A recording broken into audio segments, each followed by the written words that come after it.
I guess it's time to get started.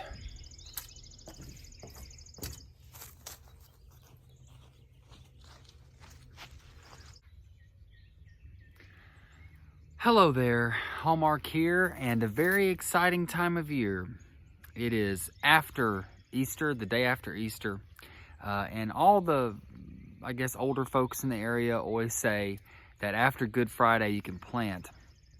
And it worked out really good this year because we did have a frost the last couple days. It's been kind of frosty. It's gotten towards 32, 31 and below, and which is good. But now for the whole rest of the week and the foreseeable future, we're in the 70s during the day and the mid to high 50s here in zone 7B. So it's time to get cracking, time to get going. Yesterday, my dad came over and helped me do our hopefully only tillage of the season to get our crops kind of going and get our gardens going. After that initial tillage, I won't do any more, just light cultivation with hand tools, and then we'll tarp over fall and winter like we usually do. So pretty exciting. I don't like tilling at all, but hey, you know, necessity. I don't have enough compost and time of day to do a full no-till, so we'll go from there. But hey, I'm going to outline in this video how I get started, how I get going, and my minimal tools. So I'm pretty excited to share this video with you guys.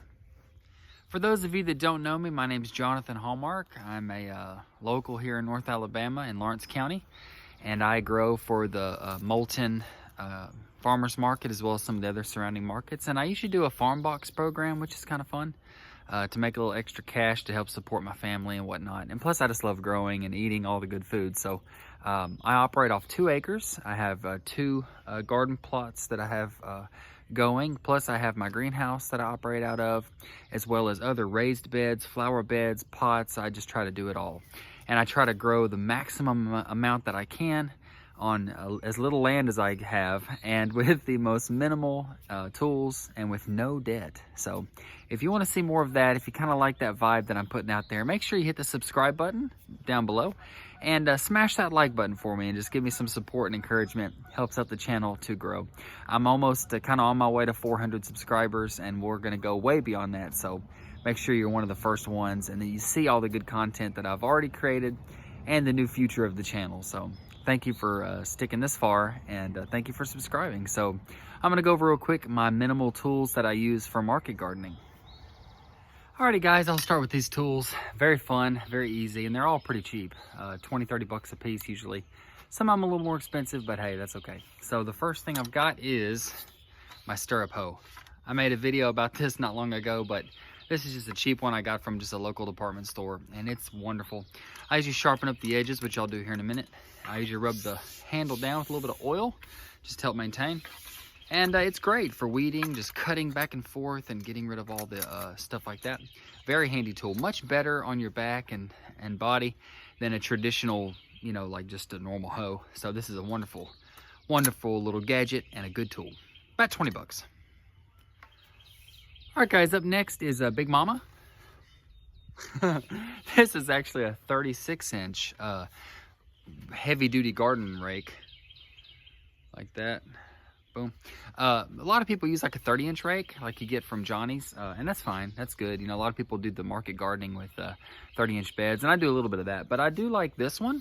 I like to mix it up with a little bit of John Jevons.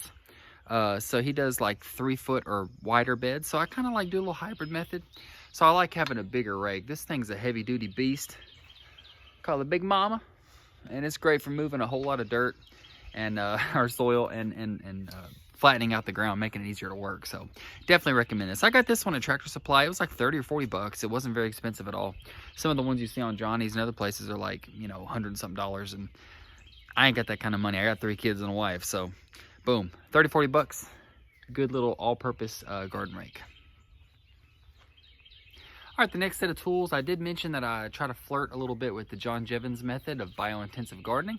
And for that, I've got my 2 main tools, which they're dirty because I like to use them, you know what I mean? This is a spade for digging out trenches.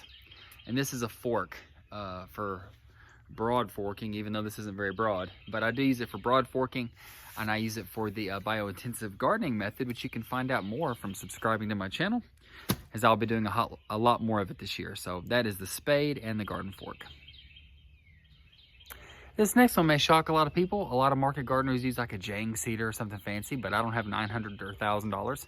So I use an old earthway. This was my grandfather's grampy. It was passed down to me from my dad, and this is a wonderful old earthway. Nothing fancy, nothing special. I did modify it, and I've got a video on my YouTube channel that I'll try to link, but I've modified it to help with smaller seeds like brassicas and carrots. I used it for pelleted seeds. I use it for everything, and it's a wonderful little cedar. All right, this is another one of my garden tools. This is called a roslin. Roslyn, do you help Daddy in the garden? In the greenhouse and in there too? Good job.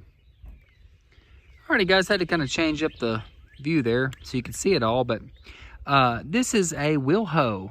This is fun. I would love to get into the Haas wheel hoes. I just haven't, got the budget for that yet, but hopefully I'll be able to get a Haas wheel hoe here very soon. But until I do have one of the old Earthway style wheel hoes. This is from a different company. It's not necessarily Earthway, but it's one of those old-timey wheel hoes that comes with a couple of different attachments, one for hilling, one for trenching, and then one for, tilling or cultivation. Also, kind of pictured here is the wheelbarrow. Can't go without a wheelbarrow. Also, some other things that I don't mention is like twine and stakes and, T-posts and, little things like that, like tarping. I've got a huge tarp over there. I don't know, you can probably see it right there.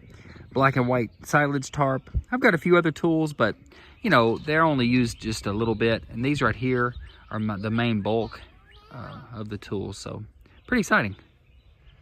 All right, I've got my most important garden tool right here, Miss Roslyn. And the other kids are at school, Cohen and Phoebe, and then of course my wife's in there getting ready. But we're gonna take you to the greenhouse right quick and show you some of my greenhouse tools. Okay, on the way to the greenhouse, I stopped over here by one of our little raised garden beds.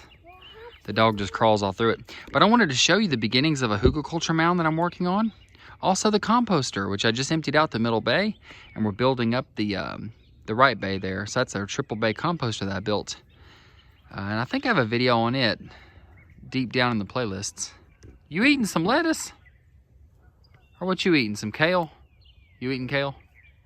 It's good for you. Alrighty guys, and here is kind of my greenhouse setup I've been doing. I start them off in these recycled plastic trays that I've used for probably, 3 or 4 years now. I just recently got these new cups off Amazon that do really good. They're little 4-inch pots that do really good for potting up or starting. And I've got these new tags that came with them that I use a little Sharpie to write on so they don't come off. But this is kind of my seed starting setup. I've got a little light going on here for plant light. I've got a little heater in here that kind of keeps it warm on those really cold nights. But now that's probably a thing of the past. So now what I'll do is I'll mount my fan and get it going. Probably going to order a shade cloth soon for those hot Alabama summers. And go from there. But there's kind of a look at kind of how I do things here in the greenhouse. These are some of my tomato plants that I've got. These are Cherokee purples. I've got some crimson cushion, some bok choy there. It's really beautiful, purple lady bok choy. So I've got a lot of fun stuff going on.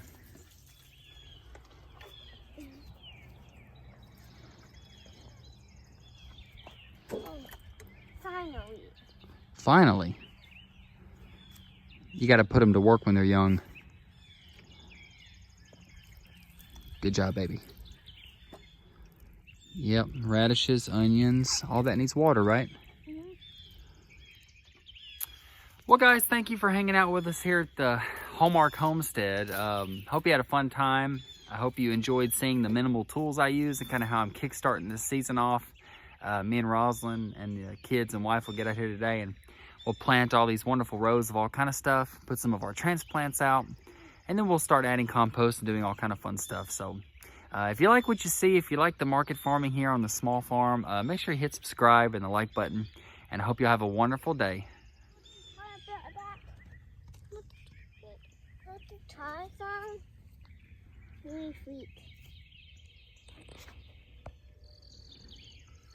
What that?